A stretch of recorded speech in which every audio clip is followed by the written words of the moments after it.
নিখোঁজের একদিন পর জ্যেষ্ঠ সাংবাদিক বিভুরঞ্জন সরকারের মরদেহ উদ্ধার করা হয়েছে। মেঘনা নদী থেকে সাংবাদিক বিভুরঞ্জন সরকারের মরদেহ উদ্ধার। মুন্সিগঞ্জের গজারিয়া উপজেলার চরবলাকি সংলগ্ন মেঘনা নদী থেকে জ্যেষ্ঠ সাংবাদিক ও কলাম লেখক বিভুরঞ্জন সরকারের মরদেহ উদ্ধার করা হয়েছে। শুক্রবার সন্ধ্যা 6টার দিকে নদী থেকে মরদেহটি উদ্ধার করে নৌ পুলিশের সদস্যরা।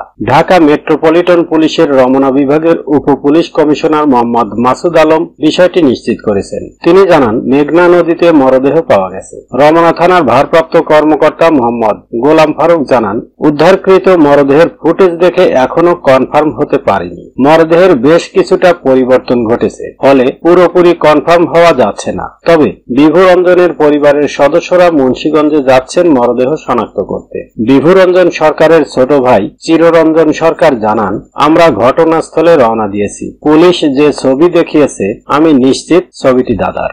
এখন কিছু ফর্মালিটিজের জন্য যাওয়া। বিভুরঞ্জন সরকার দৈনিক আজকের পত্রিকার জ্যেষ্ঠ সহকারী সম্পাদক হিসেবে কর্মরত ছিলেন। বৃহস্পতিবার সকালে অফিসে যাওয়ার কথা বলে সিদ্ধেশ্বরী বাসা থেকে বের হন তিনি। এরপর থেকে তিনি নিখোঁজ ছিলেন বলে জানিয়েছেন তার পরিবার। এ বিষয়ে বিভুরঞ্জন সরকারের ছেলে ঋত সরকার বৃহস্পতিবার রাতে রমনা থানায় একটি জিডি করেন। পরিবারের বরাতে জানা গেছে, বৃহস্পতিবার সকাল 10টায় সিদ্ধেশ্বরী বাসা থেকে বের হন বিভুরঞ্জন। তিনি বাসায় জানিয়েছিলেন আজকের পত্রিকার বনশ্রীর অফিসে যাচ্ছেন। তবে তিনি অফিসে পৌঁছাননি এবং নিজের ব্যবহৃত মোবাইলটিও বাসায় রেখে গেছেন। এরপর পরিবারের সঙ্গে তার কোনো যোগাযোগ হয়নি। বিভুরঞ্জনের ছেলে ঋত সরকার জানান, বাবাকে খুঁজে না পেয়ে তারা সম্ভাব্য সব জায়গায় খোঁজাখুঁজি করেছে। তিনি বলেন, প্রতিদিনের মতো সকাল 10টায় বাবাকে বাসা থেকে অফিসে যাওয়ার জন্য বের হতে দেখেছি, কিন্তু এরপর আর বাসায় ফেরেনি, অফিসেও উপস্থিত ছিলেন না। এদিকে আজকের পত্রিকা কর্তৃপক্ষ থেকে জানানো হয়েছে,